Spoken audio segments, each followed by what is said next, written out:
दोस्तों नमस्कार। मैं हूं रणजीत नमस्कार। कुमार चौरसिया और मेरे साथ हैं बगल में ठीक राम सिंह यादव जी। आप पत्रकार भी हैं और पिछले 3-4 सालों से आप पत्रकारिता के क्षेत्र में एक नया आयाम हासिल कर रहे हैं और आज इनसे हम बात करेंगे किसान मुद्दे पर। तो राम जी, सिंह जी, जी, जी। आप ये बताइए हाँ।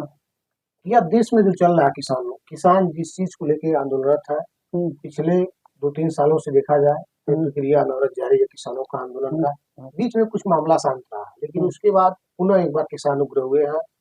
और हमको लग रहा है पिछले 1 डेढ़ महीने से जो है किसान अपनी माँगों को लेकर केंद्र सरकार के खिलाफ विरोध दर्ज करा रहा है। हुँ। तो क्या है पूरा मामला उस पे थोड़ा प्रकाश डालिए? देखिए, किसानों का शुरू से चाहे किसी भी पार्टी का कोई सरकार हो, किसान सदैव से ही संघर्ष करता रहा है और आज भी किसान संघर्ष कर रहा है। किसानों की जो इस समय जो मूवमेंट कई सालों से चल रहा है और इस समय वर्तमान में जो लोकसभा का चुनाव नजदीक आ रहा है, वहाँ भी किसान अपनी मांग को लेकर के एक्टिव है और किसान अपनी मांग को लेकर के दिल्ली जाना चाहता है, जंतर मंतर पर प्रोटेस्ट करना चाहता है और जो नेता उनका ध्यान आकर्षित करना चाहता है। किसान की 3 ही मांग है। पहली मांग है कि जो न्यूनतम समर्थन मूल्य एमएसपी है, सरकार उस पर गारंटी दे और दूसरा मांग है किसानों की जो कर्ज माफी है, बिना शर्त सरकार उसे माफी, क्योंकि चुनाव में सरकार बार-बार हाँ, अनाउंसमेंट करी थी कि माफ किया जाएगा किसान, तो किसान का कर्ज माफी हो। और तीसरी मांग है जो स्वामीनाथन आयोग की जो सिफारिशें हैं, उसे भी लागू किया जाए। अगर सरकार 3 मांग राजी हो जाती है, न्यूनतम समर्थन मूल्य की गारंटी, किसानों की कर्ज माफी और जो स्वामीनाथन की आयोग की जो सिफारिशें हैं, सरकार लागू कर दे तो किसान धरना प्रदर्शन नहीं करेंगे। क्योंकि सरकार जब चुन कर आती है, उससे पहले अपने कैंपेन में कही है सरकार, बड़े-बड़े दावे करती है किसानों का कर्जा माफ कर देंगे, लेकिन आज भी वो धरातल पर दिख नहीं रहा है। उसी को किसान लेकर के उग्र हुए हैं और दिल्ली और जो जानते हैं पंजाब हरियाणा बॉर्डर पर, शंभू बॉर्डर पर जो हुआ किसानों के साथ, वो सभी ने देखा और किसान सदैव से मांग करते हैं, क्योंकि भारत जानते हैं कृषि प्रधान देश है। कृषि प्रधान देश में किसानों की इतना बड़ी इंपॉर्टेंस है कि अगर किसान समझिए अगर अपने घरों में बैठ जाए, काम ना करें, तो ये जो शहर है ना, शहर जो किराना स्टोर पर कहीं चावल नहीं मिलेगा, कहीं दाल नहीं मिलेगा, पूरा भूचाल आ बिल्कुल जाएगा। सही। तो 1 मिनट आपका ध्यान लेना हुँ, चाहेंगे। हुँ, आपने जो तमाम बातें करी उस हुँ, संबंध में, हुँ, लेकिन एक प्रश्न केवल आपसे है कि आप ये बताइए कि ये हुँ, जो आंदोलन है चुनाव के ठीक 2 महीने पहले क्यों शुरू हुँ। हुआ? ठीक, बहुत अच्छा क्वेश्चन आपका है। देखिए, वो जवाब उससे भी बेटर है, क्योंकि नेता जो होते हैं ध्यान तभी देते हैं जब वो जानते हैं हमें बैकग्राउंड पे जाना है, लोगों के घरों-घरों वोट कैंपेनिंग के लिए जाना है, जी, तो नेता आएँगे और इसी कारण जो धरना प्रदर्शन किसान एक्टिव हैं, ताकि जो जनप्रतिनिधि है जिनके कान बंद हो चुके हैं, उनको खोला जाए और जो-जो अब अपने चुनावी क्षेत्र में जाएँगे, लोकसभा में जाएँगे, विधानसभा में जाएँगे, वोट माँगेंगे, तो किसान वहाँ जब एक्टिव रहेंगे तो लोग सोचेंगे ना, तो उस छवि को सही करने के लिए कहीं न कहीं नेताओं पर प्रेशर जाएगा। लोकसभा चुनाव में ये प्रेशर क्रिएट करेगा, रूलिंग गवर्नमेंट पर भी प्रेशर क्रिएट होगा कि हाँ, उससे पहले कुछ योजना ला करके इनको धरातल किया जाए। अब इसमें कई समीकरण हैं, वो लोग कह रहे हैं इसमें इसमें बहुत सारे अच्छा, तरह-तरह। एक प्रश्न और आपसे है, हुँ, क्या ये जो है ऐसा हो सकता है क्या कि ये जो किसान आंदोलन है, हुँ, ये विपक्षी पार्टियों द्वारा जो है हुँ, संचालित की जा हुँ। रहा है? इस संबंध में आपका क्या कहना ठीक। है? ऐसे आरोप तो भी लग रहे हैं बिल्कुल, किसान बिल्कुल। पार्टी के। देखिए ये आपका क्वेश्चन जेन्युइन है, लेकिन देखिए विपक्षी पार्टियों द्वारा प्रोटेस्ट किया जा रहा है, कोई भी अपोजिशन होता है, उसका यही काम होता है। अपोजिशन का काम ही होता है जो रूलिंग गवर्नमेंट है, उसकी कमियों को दिखाया जाए। तो अगर हमारी समझ से अगर अपोजिशन का भी हाथ हो, तो ये कोई बड़ी बात नहीं, क्योंकि अपोजिशन का काम है जो कमियों को उठाना। तो किसानों की कर्ज माफी का ऐलान की थी सरकार, नहीं की और एमएसपी जो न्यूनतम समर्थन मूल्य की गारंटी नहीं दी और स्वामीनाथन आयोग की जो सिफारिशें लागू नहीं।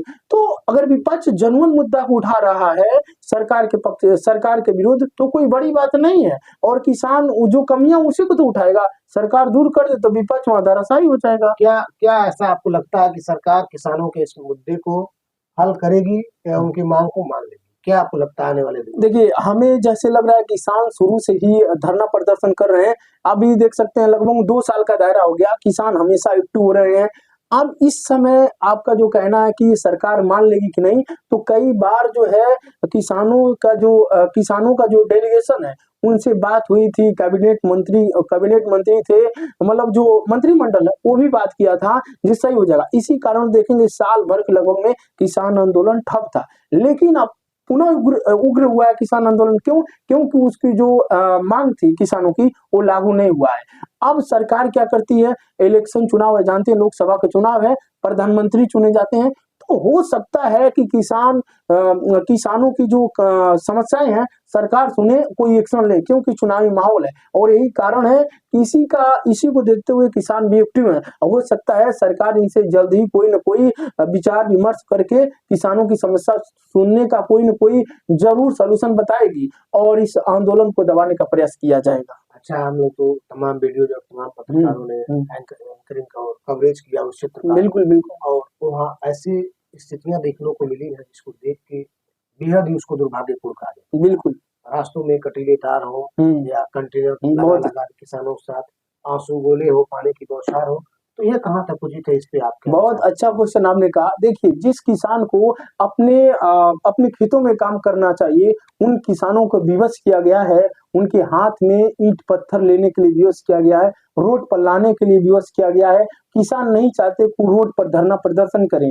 किसान तभी खुश रहता है जब वो अपने खेत में काम करता है। किसान में इतनी ताकत होती है कि वो अपने बंजर जमीन का सीना चीर के हरी भरी हरियाली लाने की ताकत रखता है, लेकिन सरकार विवश गई है, सड़कों पर है। अब देखिए, जो किसान सड़कों पर तरह तरह किया जा रहा है कि ये खालिस्तानी है, प्रोटेस्ट कर रहे हैं, तरह तरह की जीसीबी बना रहे हैं, वो टैंक है, वो जीसीबी नहीं है। तो देखिए, ये केवल आरोप है किसानों पर।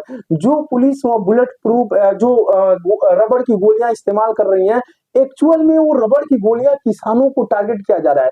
किसान को मार रोकने के लिए कि बड़ी बड़ी कीले नुकीले का मतलब तारे बनाई जा रही है, वो तो हमारे सीमा पर भी देखने को नहीं मिलता। अपने ही देश में किसानों से इस कदर सरकार की जो चिढ़ है, जो उनके मार्ग में आने वाले मार्ग में उनको बड़ी बड़ी कीले तारबंदी लगाई जा रही है। क्या वो इस देश के नहीं है? क्या प्रोटेस्ट करने का अलाउ नहीं है? संविधान के आर्टिकल 19 में 19 संविधान के अनुच्छेद मौलिक अधिकार जानते हैं, संविधान के अनुच्छेद 19 के 1 सेक्शन सी में साफ साफ कहा गया है कि कोई भी प्रोटेस्ट कर सकता है, वो संविधान उसको अलाउ करता है और मौलिक अधिकार है। तो फिर सरकार उनके मौलिक अधिकार से उनको अलग नहीं कर सकती। अभी जो दिल्ली के सीएम है अरविंद केजरीवाल, वो तो किसानों को आने के लिए उन्होंने हरी झंडी दिखाई है, लेकिन केंद्र सरकार की दिल्ली पुलिस पर डंडी पड़ी है। इसी कारण किसानों के मार्ग में जगह जगह कील तारबंदी दिखाई दे रहा है, इसी कारण उन्होंने सीमा लगाई है। तो ये तो एक केंद्र सरकार की ये भी पॉलिसी है कि किसान जंतर मंतर ना जा सके, क्योंकि जानते हैं भारत का पूरा दिल है दिल्ली, और दिल्ली हमारा राजधानी है, तो वहां जाएंगे तो विश्व स्तर पर भी, विश्व पटल पर भी भारत की छवि मतलब धूमिल होगी। यही कारण है कि किसानों को वहां नहीं जाने दिया जा रहा है। आने वाले टाइम में देखना है कि सलूशन हो पाता है कि नहीं, ये तो सरकार पर डिपेंड करता है। क्या आपको ऐसा लगता है कि सरकार पे इस पे प्रभाव पड़ेगा? सरकार इस आंदोलन से परेशान है थोड़ा भी? देखिए, इस आंदोलन से सरकार परेशान है, बिल्कुल परेशान है, और जो बड़ी बड़ी मीडिया स्ट्रीम है, बड़े बड़े जो न्यूज चैनल है, उनको वो बिल्कुल कई बड़े चैनल पर देखे हैं कि वहां जाके ग्राउंड रिपोर्टिंग करते हुए, हम तो कोई बड़े चैनल नहीं देखे।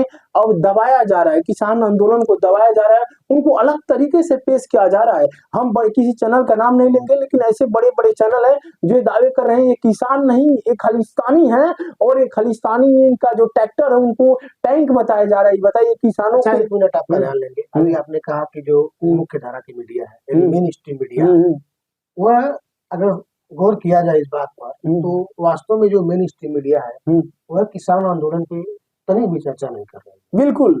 और जो यूट्यूबर्स हैं, छोटे पत्रकार हैं, वह जो है उस आंदोलन को दिखा रहे हैं, किस तरह किसान संघर्ष कर रहे हैं। लेकिन मेन स्ट्रीम मीडिया का इस ज्वलंत मुद्दे से, जो देश के किसानों के मुद्दा है, एक ज्वलंत मुद्दा निश्चित तौर पर, आप इस चीज को मानते हैं कि नहीं? बिल्कुल एक ज्वलंत मुद्दा है, जैसे मणिपुर वाला भी ज्वलंत था, ये भी ज्वलंत मुद्दे से ध्यान हटाना किस तरह न्यायोचित है?